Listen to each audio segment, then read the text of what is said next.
मैं अभी भी ज़िंदा हूँ। 20% लगभग मेरे शरीर का चला गया है। फैट्स के बाद मसल्स गए हैं और उसके बाद ऑर्गन्स जाएँगे। आखिर में दिमाग यानी कि ब्रेन। एक तरफ जंतर मंतर और दूसरी तरफ संसद, दोनों के बीच सिर्फ 3 किलोमीटर का फासला।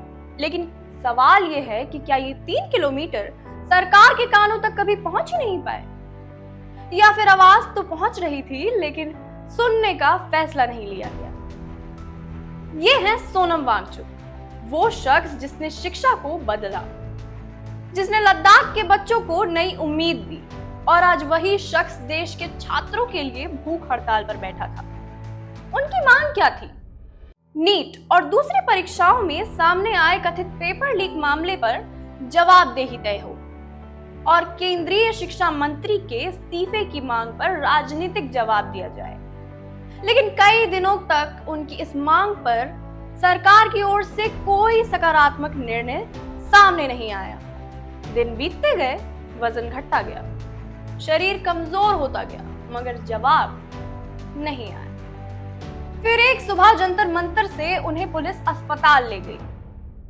पुलिस का कहना था कि उनकी तबीयत गंभीर थी और ये कदम मेडिकल सलाह व अदालत के निर्देशों के तहत उठाया गया।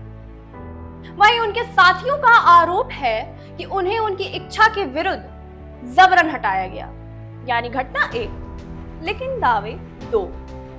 लेकिन लोकतंत्र का असली सवाल सिर्फ इतना नहीं कि कौन सही है और कौन गलत, बल्कि सवाल ये भी है कि क्या शांतिपूर्ण भूख हड़ताल पर बैठे नागरिक की आवाज सत्ता तक पहुंचने के लिए पर्याप्त नहीं थी? अगर नहीं तो क्यों? जंतर मंतर और संसद के बीच की दूरी सिर्फ 3 किलोमीटर है, लेकिन अगर उन 3 किलोमीटर में ही संवाद खो जाए तो फिर सबसे बड़ी दूरी सड़क की नहीं बल्कि व्यवस्था और नागरिक के बीच भरोसे की होती है।